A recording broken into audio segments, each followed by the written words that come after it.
อย่างไงเนาะที่มาในมาพัก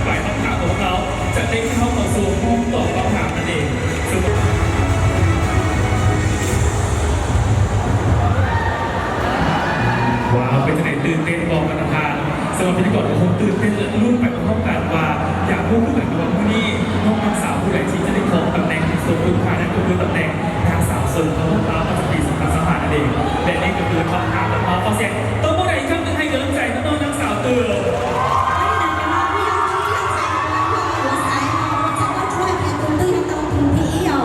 ชาวบริษัทการประสบการณ์ตอบคำถามในห้องพักบ่ายมาแล้วเขาเจ้าของท่านยังเสริมซ้อมคำถามขึ้นสู่เวที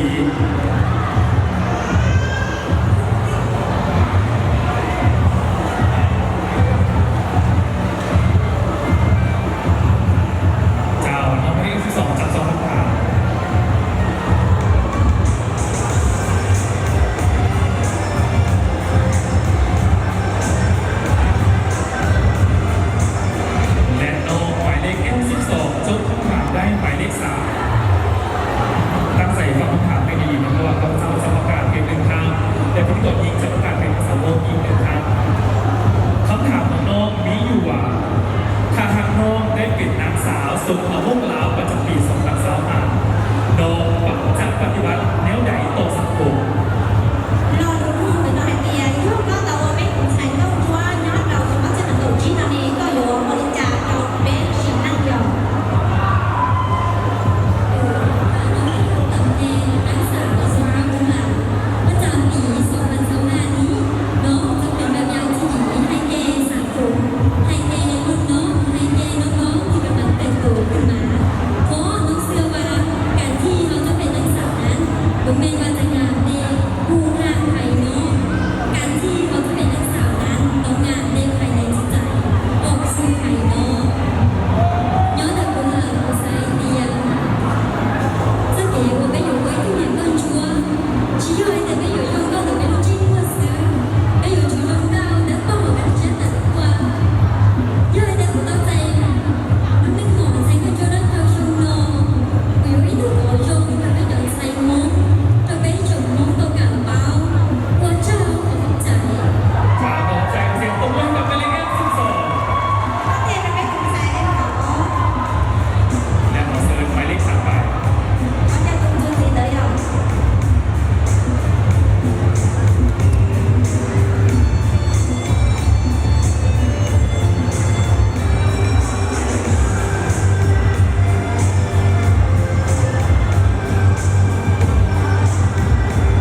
คำถามของน้องหมายเลข06มีอยู่ว่าการโยนหมากคอนเป็นวัฒนธรรมของชนเผ่ามงลาวในดนนานถ้าบ่มีการโยนหมากคอนในงานบุญกินเทียนน้องคิดว่าสมควรหรือบ่ lo lúc bạn kia kia còn có quy nó còn không chỉ được bé hãy mong rồi để lâu nhưng bạn kia kia thì chúng có kia còn có nó đầu chứ không cho bé cái này có xả tiền của chị như kia tuổi không dài sắp năm năm thángน้องคิดว่าว่าสมควรเพราะว่าการเงินละครของสนทบมีมาตั้งแต่สมัยโบราณถ้าว่ามีการเงินละครในบุญพิเจียงของสนทบก็แสดงว่านั่นโมเมนต์บุญพิเจียงของสนทบว่าเจ้าเราลูกภาษาไอเดียในชื่อชิโยมีนัญญาเป๊ะเอ๋บอกว่าในยิ่งว่าเราหลังคนเขาโอ้ว่าว่าเจ๊อย่างว่าเดียยังไอเดียชิโมเก๋บอกว่านั้นเราเป็นรูปเชฟเบ๊เจ้ายังใส่ดาวเจนตาชิโยเป๊ะมงบ้าเชฟเบ๊เจ้าว่าเจ้าเข้าใจใส่เอ็กซ์สุดเราลำดับถัดไปของโซโต้หมายเลข14เจ้าใส่เอ็กซ์ของเราเนี่ย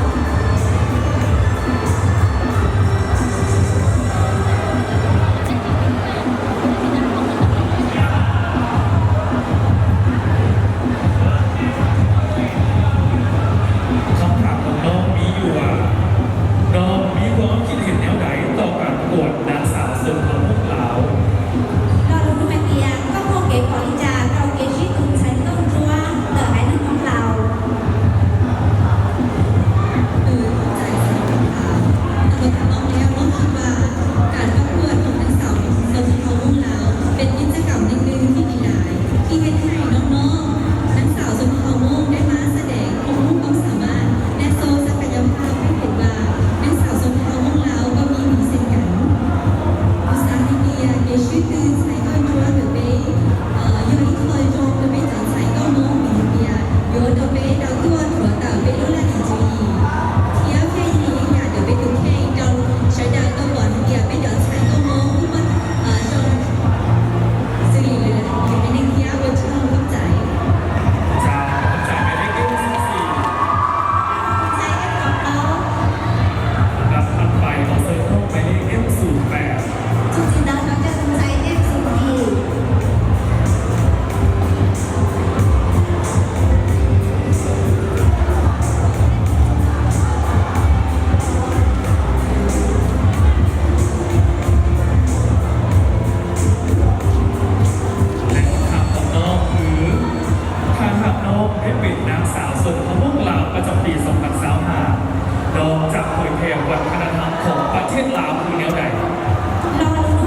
ก็คือจะเป็นการอำลาตำแหน่งของนางสาวงามสุนทรภพประจำปี 2024 Hôm nay bé được lòng trái em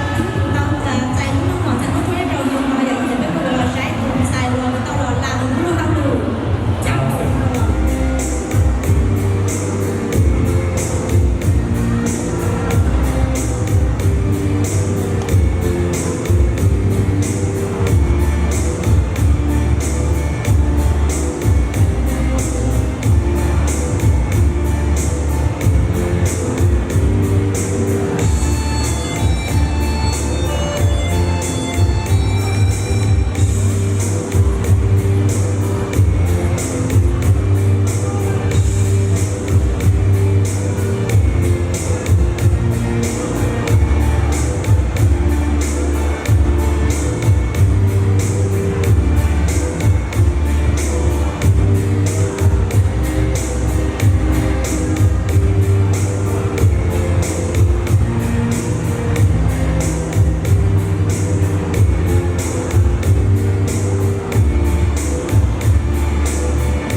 มายังทางคณะกรรมการประธานเจ้าหญิง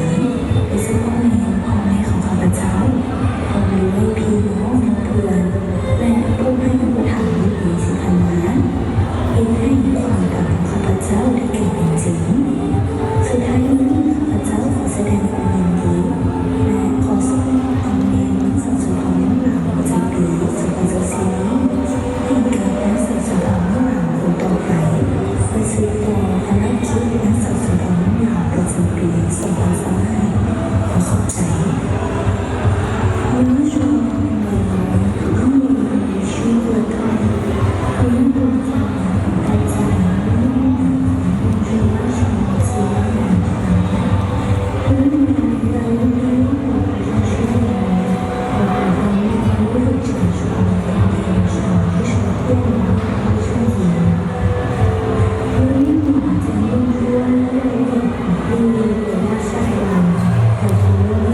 สู่บนถอยเราซึ่งว่าน้องๆนักศึกษาของเขาตัวเสกการคงได้ทำกำลังใจอย่างเต็มที่เพื่อที่จะก้าวเข้าสู่การประกาศผลรางวัล จะน้อยอย่างพวกเราชาติเต่าชาติเต่าว่าเต่าใจส่วนนี้เลยจากเทียนเต่าหน้า ซึ่งว่ารางวัลที่ข้าพเจ้าจะประกาศในวันถัดไปนั้นก็คือรางวัลสตาร์เลิศของอันดับ 4คุณจะน้องผู้เป็นเราชาติเต่าชาติตัวเต่าใจทิศจี้อ่ะ เราเสริมว่าคนนี้ได้รับรางวัลสตาร์เลิศของอันดับ 4ได้รับทุนสายสะพายที่เป็นรางวัลมูลค่า2 ล้านกีบพร้อมด้วยซอดอกไม้ ตัวเต่าใจที่จี้เราน้องเต่าใจเทียเทียเต่าใจป้าอย่างพ่อจิ้นที่น้องยอง และข้าพเจ้าจะขออนุญาตประกาศรางวัลของอันดับ 4 คุณจินตนาผู้เป็นเราชาติเต่าตัวเต่าใจที่จี้เรายุ่งยากของอันดับเดิมที่ตุ้มที่เปล่าอย่าง และผู้ที่ได้ทำรางวัลของอันดับ 4 ในการประกวดนางสาวสมทบลาวประจำปี2025ได้แก่หมายเลข ตัวเต่าใจลูกหอมวางใจลูกพ่อยักษ์ตุ้มที่จี้แล้วยักษ์ตู้เอ็ม ขอแสดงความยินดีนำหมายเลข F น้องเชียร์เราตุ้มใจเอ็ม หมายเลข F 14 ใจเอ็มของเรา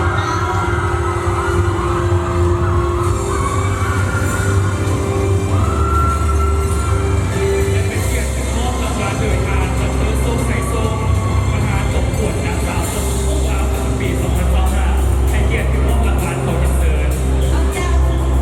อย่าส่งแสงจ้องหน้าสวยสวยแต่ต้องว่าจ้องสมดี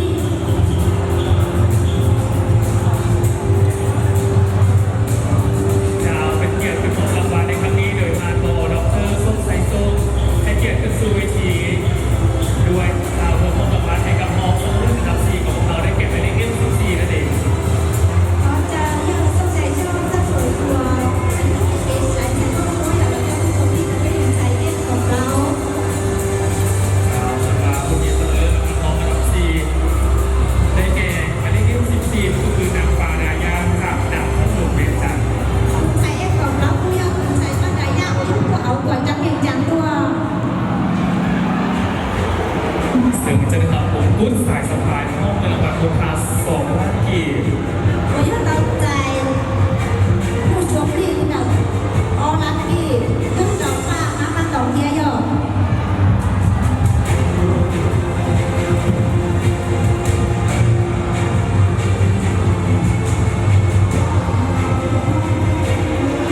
นแอปยินดีกับผู้ที่คว้ารางวัลของอันดับ 4 ของเขาได้แก่หมายเลข F 14 ตัวตั้งใจไม่ต้องชัวร์ถูกที่จี้ดาวเย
ยังกองเสียพงแล้วหรือยังกองเสี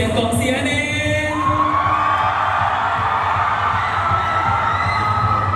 เราสบายที่กดคงตื่นเต้นและรุ่นไปพร้อมกับนักพูดที่ยืนอยู่ข้างหน้าของข้าพเจ้าในปัจจุบันนี้ 从今天的我不有了战斗，多到在不说不了，我要成功哦，想我只能够知。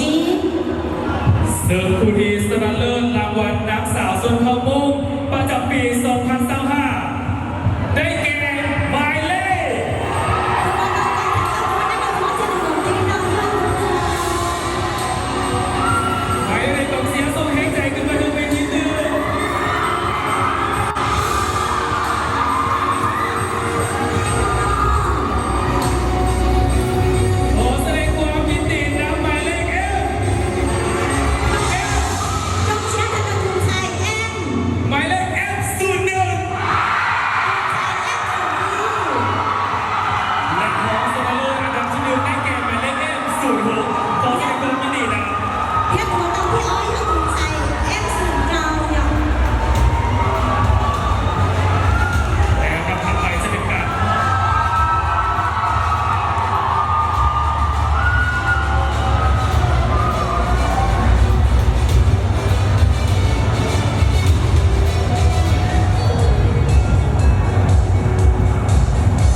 2025